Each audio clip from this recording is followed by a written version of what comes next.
여러분 안녕하십니까? 대구 경북을 대표하는 시도 때도 없는 뉴스 송보입니다. 오늘의 주뉴스입니다. 경북도 경제부지사직을 역임한 인사가 또 국회 입성에 눈길을 끕니다.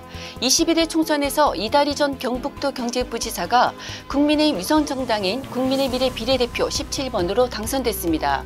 2022년 6월에는 경북도 경제부지사를 지낸 이인선 의원이 보궐선거를 통해 대구 수성구 을에 당선됐습니다. 이 의원은 이번 총선 같은 지역구에서 재선했습니다. 이철우 경북도지사도 2005년 12월부터 2008년 2월까지 경북도 정무부지사를 역임했습니다.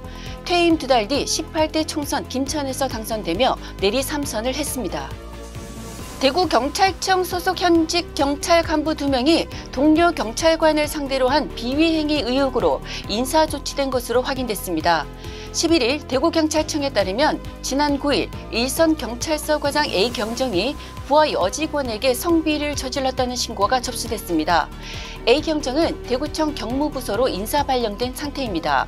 경찰청 본청 성희롱 성폭력 신고센터는 해당 사건을 조사하고 있습니다. 대구 중부경찰서 소속 지구대 B경감도 지난 9일 갑질 의혹을 받고 타 경찰서로 전출됐습니다. 경찰은 B경감이 같은 팀 직원에게 수차례 퇴근 후 식사하자고 했다는 내용의 진정을 접수하고 조사를 벌였습니다. 제22대 총선이 집권 여당의 참패로 마무리되자 홍준표 대구시장이 책임질 사람은 신속히 정리하고 다시 시작하자고 했습니다. 홍 시장은 11일 자신의 페이스북을 통해 4월은 가장 잔인한 달, 죽은 돼지 위에 라일락꽃은 피고라는 영국 시인 T.S. 엘리어스의 장편시 황무지의 한 구절을 인용하며 역대급 참패를 우리는 겸허히 받아들이자 폐허의 돼지 위에서 다시 시작하자고 주장했습니다.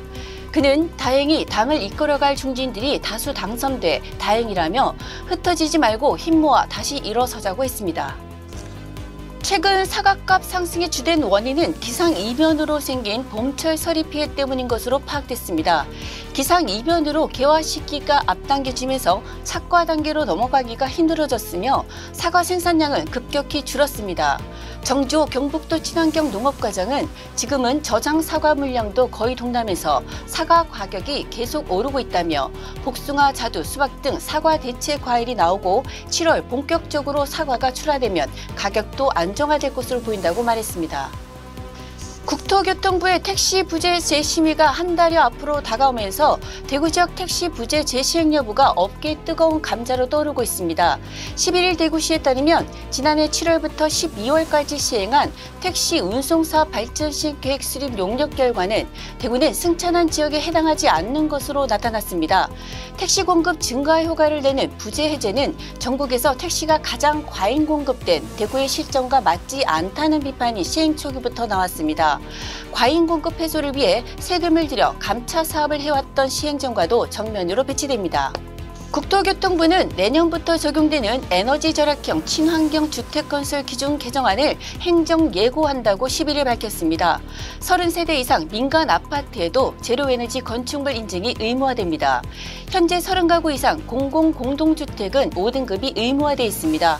인증은 에너지 자립률에 따라 1에서 5등급으로 나뉩니다. 국토부 측은 제로에너지 건축물 성능 강화에 따라 주택 건설비가 84제곱미터 세대 기준 가구당 약 130만 원 상향되지만 매년 22만 원의 에너지 비용을 절감해 5.7년이 지나면 추가 건설 비용을 회수할 수 있을 것으로 예상된다고 말했습니다.